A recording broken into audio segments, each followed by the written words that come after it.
I remember the first time I met Mark. It was at an art exhibition in Paris, of all places. I was 28, still feeling like I was discovering who I wanted to be.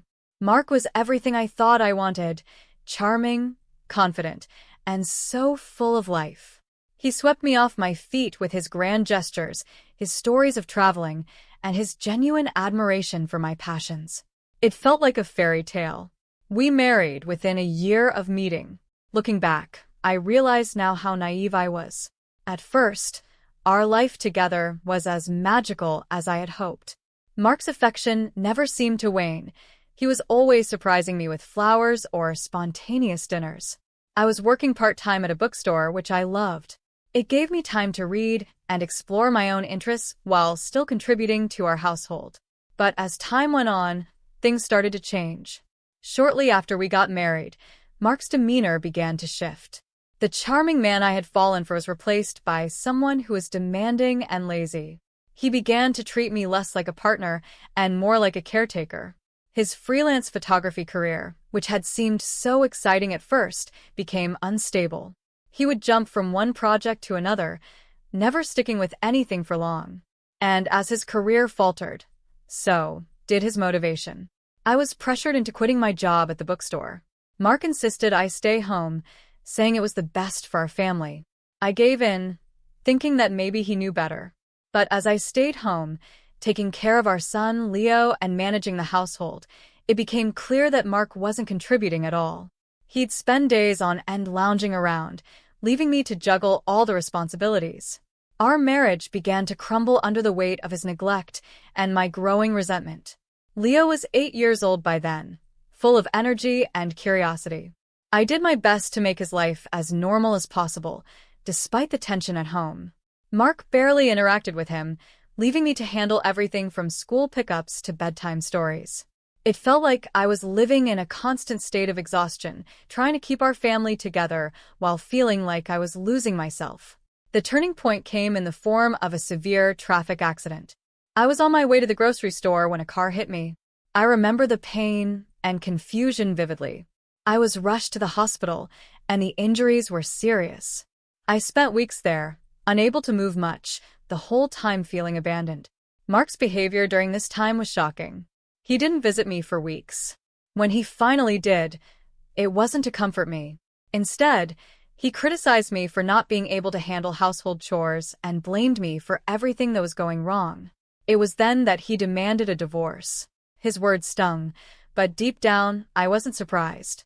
I had been thinking about ending our marriage for some time, but I was waiting for the right moment. I had already suspected that something was off in our marriage. I had discovered Mark's affair with a woman named Sophie. I found love letters hidden in his studio. They were filled with affection and promises, things I had once thought were meant for me. The pain of that discovery was immense, but it also gave me clarity. I hired a private investigator to gather evidence, and what he uncovered was even worse than I had imagined. The photos and recordings of Mark and Sophie together were proof of his betrayal. With all this evidence, I felt a mix of sadness and determination. When Mark finally pushed for the divorce, I agreed without hesitation. He was taken aback by my swift response, but I was ready. The financial dependency I had felt for years was about to change, and I was no longer willing to stay in a marriage that had become so toxic. Then came the unexpected call from my father, Robert. He and my mother were retiring from their luxury boutique chain in Paris, and they wanted to transfer their assets to me, $10 million. The news was overwhelming, but it also gave me a sense of liberation. For the first time, I felt truly free to make decisions for myself without being financially tethered to Mark. Soon after, another accident, this time a car hitting me, left me bedridden for months. My time in the hospital was a blur of pain and recovery, and Mark's indifference only made things worse. When he visited, his focus was solely on finalizing the divorce. I handed him the papers, and he signed them without a second thought. Living with my parents while I healed was a comfort. The support they provided was a balm to my wounded spirit. I knew I was making the right choice, but the journey ahead was still uncertain. The sense of freedom I felt was tempered by the challenge of rebuilding my life from the ground up. As I lay in bed, recovering from the accident, I couldn't help but reflect on everything that had led me to this point. I was determined to reclaim my independence and rebuild my life, no matter what challenges lay ahead. Little did I know the real test was just beginning. Life after the accident was a whirlwind of emotions and adjustments. I was still in the hospital, my body slowly mending from the injuries, when I made the decision to finally move forward with the divorce. Mark's visits were sporadic and cold, often more about finalizing the paperwork than about showing any real concern for me. His attitude only reinforced my resolve to break free from the toxic relationship. I remember one particularly difficult day. I was lying in bed, my body aching with every movement, when the hospital room door opened. Mark walked in, his expression as indifferent as ever. "How are you feeling?" he asked, but there was no warmth in his voice. "Still in pain," I replied, trying to keep my voice steady. Mark nodded, but his next words were a harsh blow. "I need you to sign these papers. We need to finalize everything. I've got things to do, you know." He thrust a stack of documents at me, barely glancing at my face. It was as if my suffering was nothing more than a minor inconvenience to him. I took the papers with trembling hands and signed them, my heart heavy with the weight of finality. I had already prepared myself for this moment, but it was still a painful realization of how far we had fallen. As I was preparing to leave the hospital and move in with my parents, I couldn't help but feel a strange mix of relief and apprehension. My parents, Robert and Linda, were waiting for me at their home, eager to help me recover and support me in any way they could. Their home was a stark contrast to the environment I had left behind, warm, loving, and filled with the reassurance that I wasn't alone in this. I spent several months recuperating at their house.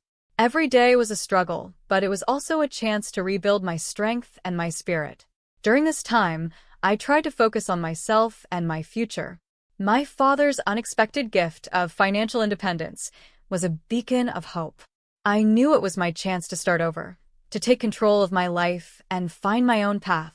As I started feeling better, I began to think about what I wanted to do with my newfound freedom. Returning to graphic design had always been a dream of mine, but I hadn't had the opportunity to pursue it fully.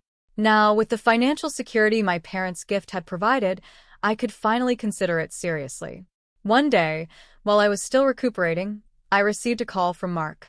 His voice on the phone was hesitant, almost pleading. "Emma, can we talk? I know things ended badly, but I've been thinking a lot lately." I was taken aback. "What do you want to talk about?" "I know I made a mess of everything," he said, his tone surprisingly contrite. "But I need you to know that I'm sorry. I want to make things right." I could hardly believe what I was hearing. "You want to make things right now? After everything you've done?" Mark's silence, on the other end, was heavy. "I know I messed up, but I didn't realize how much until it was too late. Sophie, she isn't what I thought she'd be. She's not like you." His words stung, but they also confirmed what I already knew. His second marriage was falling apart. I wasn't sure what Mark expected from me, but I had no intention of going back to the life I had left behind. "I appreciate the apology," I said, my voice steady. "But I'm not interested in revisiting our past. I've moved on. And you still have responsibilities, alimony, and child support that need to be settled." Mark's response was a mixture of frustration and desperation. "Emma, please don't do this. I need you to understand that I regret everything." I hung up the phone feeling a mix of relief and sadness. I had hoped for closure, but his call only reminded me of why I had made the decisions I did. It was clear to me that Mark's actions had been driven more by regret than by any real understanding of the pain he had caused. As I continued to heal and reflect on my life, I felt a growing sense of empowerment. The freedom and financial security my parents' gift had given me were transforming into a renewed sense of purpose. I was determined to use this opportunity to rebuild my life on my own terms, to embrace my independence and reclaim my self-worth. Little did I know, the journey ahead would test my resilience in ways I had never imagined. But I was ready to face whatever came next, knowing that I had the strength to overcome it all. By the time I was fully recovered, I had settled into a new routine with my parents, and my life was beginning to take on a sense of normalcy again. My father's unexpected gift had given me more than just financial security. It had given me the chance to dream and rebuild. I decided to use this opportunity to return to my passion, graphic design. With the resources available to me, I could finally take the leap I had always wanted. I started small, taking on freelance design projects from home. It was a slow start, but each project reminded me of my capabilities and my love for the creative process. My parents were incredibly supportive, and their encouragement was a comforting constant in this new phase of my life. One evening, as I was working on a design project in the cozy living room of my parent house, the phone rang. It was Mark again. His voice, this time, was filled with frustration. "Emma, I need to talk to you. It's about Leo." I took a deep breath before answering. "What's going on?" "There's been a problem with Sophie," Mark said, his voice wavering. "She's not managing things well, and I'm struggling to keep up with everything. I need your help with Leo." I was taken aback. "Help with Leo? You've been absent for so long, and now you want to involve me?" I know, Mark said quickly. "I've made mistakes, but I'm trying to fix them. I just don't know how to manage everything with Sophie falling short." His words were frustrating. "Mark, I've moved on from this life. Leo deserves stability, but I can't just drop everything to fix your problems." Mark's response was desperate. "Please, Emma. I'm at my wit's end here. I need you to help us work something out for Leo's sake." I was torn. My first instinct was to protect my son from any further disruption, but I also knew that I had my own life to rebuild. I agreed to meet with Mark to discuss Leo's situation, but I made it clear that any involvement would be on my terms. The meeting was uncomfortable. Mark looked exhausted, and Sophie was nowhere to be seen. "Emma, thank you for coming," Mark said as we sat down in a small cafe. "I'm trying to make things right, but I need your help." I studied him, seeing the weariness in his eyes. "What exactly do you need?" "We need a better arrangement for Leo," Mark explained. "He's been asking about you and seems unsettled. I'm struggling to manage his needs, and Sophie, she's just not fitting into the role of a mother." The reality of the situation was hard to ignore. Leo was caught in the middle of a broken family, and despite everything, I knew I had to be there for him. "All right," I said, trying to stay calm. "I'll help coordinate some arrangements for Leo. But this needs to be done properly, with clear boundaries." Mark nodded, visibly relieved. "Thank you, Emma. I appreciate it." We worked out a plan that included regular visits and clear communication about Leo's needs. It wasn't perfect, but it was a start. I had no illusions about Mark's intentions or his ability to handle everything perfectly, but I needed to ensure that Leo's well-being was prioritized. As the weeks passed, I found a rhythm in my new life. My freelance work picked up, and I began to feel a sense of accomplishment and purpose. I was finding joy in my work and comfort in the love and support of my parents. My relationship with Leo improved, and seeing him happy and thriving brought me a sense of fulfillment I had missed for years. Mark's situation with Sophie continued to unravel, but I remained focused on my own path. It was clear that Mark's problems were far from over, but I chose not to dwell on them. My priority was to be a supportive mother and to continue building a future for myself and Leo. One evening, as I watched Leo playing in the park, I felt a profound sense of peace. The journey to this point had been filled with challenges and pain, but it had also been a path to rediscovery and empowerment. I had faced my fears, stood up for myself, and embraced a new beginning. Life wasn't perfect, but it was mine, and I was learning to navigate it with strength and resilience. I knew that the road ahead would have its own set of challenges, but I was ready to face them head-on. My story was far from over, and I was determined to make the most of every opportunity that came my way. The months following the divorce and the new arrangement with Leo were a whirlwind of adjustment and growth. I had settled into a new rhythm, finding solace in my work and the simple pleasures of life. It was during this period that I received a call that was both surprising and unsettling. Mark, who had been relatively quiet after the divorce, reached out again. "Emma, can we talk?" he asked, his voice strained. I agreed to meet him, curious about what he wanted this time. We met at a quiet cafe in Paris, a place where we had once shared happier moments. Mark looked older and more worn out than I remembered. Emma, he began, his voice trembling slightly. I'm in trouble. Sophie and I, things didn't work out. She's left, and now I'm facing financial difficulties. I've realized how much I messed up, and I need your help. I listened, feeling a mix of emotions. Mark, what are you asking of me? I'm asking for a chance, he said. I know I was wrong. I've been trying to reach out to you because I've realized what I lost. I need to make things right, and I'm not sure how to do it alone. I took a deep breath. Mark, I've worked hard to rebuild my life.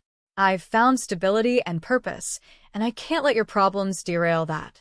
But I do want to make sure Leo is okay. What exactly do you need? I need help with the financial obligations, Mark admitted. I can't keep up with the child support and alimony payments. I'm struggling, and I don't know how to manage it all. The request was difficult to hear.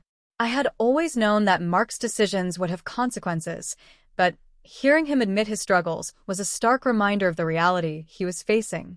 Mark, I said, I've been doing everything I can to provide for Leo. I can't take on more than I already have. You need to find a way to manage your responsibilities. Mark's face fell, and he looked defeated. I understand. I wanted you to know how sorry I am. I've made so many mistakes, and I see now how much I hurt you and Leo. His apology was too little, too late. Mark, I appreciate your honesty, but actions speak louder than words.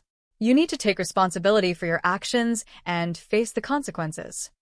As we parted ways, I felt a sense of closure. Mark's struggles were his own to deal with, and while I sympathized with his situation, I couldn't let it affect my own progress.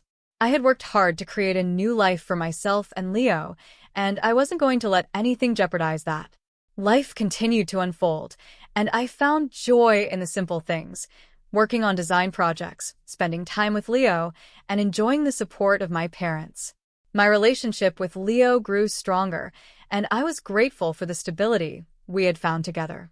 One day, as I was working at the bookstore, a familiar face walked in. It was an old friend from my past, someone I hadn't seen in years. We caught up over coffee, and I shared my journey with her. She listened attentively, offering support and encouragement. You've come so far, Emma, she said. It's inspiring to see how you've turned your life around. Her words were a comforting reminder of how much I had accomplished. The road hadn't been easy, but I had navigated it with determination and resilience. I had faced my fears, rebuilt my life, and found strength in my own abilities.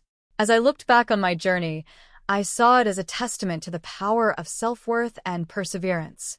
The story of my life was one of overcoming adversity and finding empowerment in the face of challenges. I had learned that true strength comes from within and that embracing one's own value is the key to personal growth and happiness. The future remained uncertain, but I was ready to face it with confidence. My story was a continuous journey, and while the road ahead might have its own set of obstacles, I knew that I had the resilience and strength to navigate whatever came my way.